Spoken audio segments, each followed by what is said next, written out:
যারা কখনো ডিম দিয়ে পাকোড়া তৈরি করেননি তারা চাইলে দোকানের মতো পাকোড়া তৈরি করে নিতে পারবে। কুক অ্যান্ড ফুড থেকে স্বাগত জানাচ্ছি। আজকে আমি খুব সহজভাবে বেসন ডিম দিয়ে পাকোড়া বানিয়ে দেখাবো। বাড়িতে তৈরি করার পর এতটা মজার হয় আর দোকানে কিনে খেতে হবে না।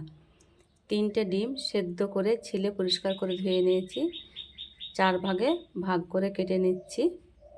ভিডিওটি প্রথম থেকে শেষ পর্যন্ত দেখে নেবার অনুরোধ জানাচ্ছি। এখানে 1 কাপ বেসন নিয়েছি, স্বাদ মতো লবণ, হলুদ গুঁড়ো, জিরের গুঁড়ো, আদা রসুনের পেস্ট হাফ চামচের কম, কাঁচা লঙ্কা কুচি, চিলি ফ্লেক্স, ধনেপাতা কুচি, পেঁয়াজ কুচি। শুকনো উপকরণগুলা ভালোভাবে মিক্স করে নেব। মিক্স করা হয়ে গেছে। অল্প অল্প জল দিয়ে একটা থকথকে ব্যাটার তৈরি করে নেব। ব্যাটারটা অনেকটাই ঘন হবে, খুব বেশি পাতলা হবে না।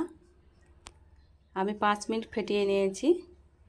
কেটে রাখা ডিম দিয়ে মিশ্রণে ভালোভাবে মাখিয়ে নেব। এইভাবে তেল মিডিয়াম আঁচে আছে, একে একে দিয়ে দেব।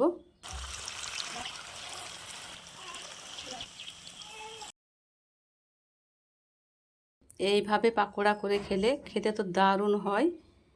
আমার একদিক হয়ে গেছে, চামচের সাহায্যে উল্টে নিচ্ছি। ভিডিওটি ভালো লেগে থাকে বন্ধুদের সঙ্গে বেশি বেশি শেয়ার করে দেবেন। পাকোড়াগুলো উল্টিয়ে নেওয়া হয়ে গেছে। বাদামি কালার করে ভেজে নিয়েছি, এবার তুলে নিচ্ছি। বাকি পাকোড়াগুলো একই রকমভাবে তেলে দিয়ে দিচ্ছি।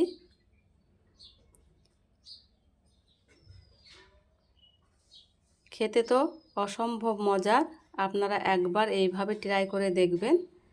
আবারও ভাজা হয়ে গেছে, তুলে নিচ্ছি। ভিডিওটি ভালো লেগে থাকলে লাইক, শেয়ার, কমেন্ট, সাবস্ক্রাইব করে পাশে থাকবেন। এইভাবে বানিয়ে খেলে বারবার খেতে ইচ্ছে করবে। একবার দেখাতে যে কেউ বানিয়ে নিতে পারবে। একটা ভেঙে দেখাচ্ছি, দেখুন কত সুন্দর হয়েছে।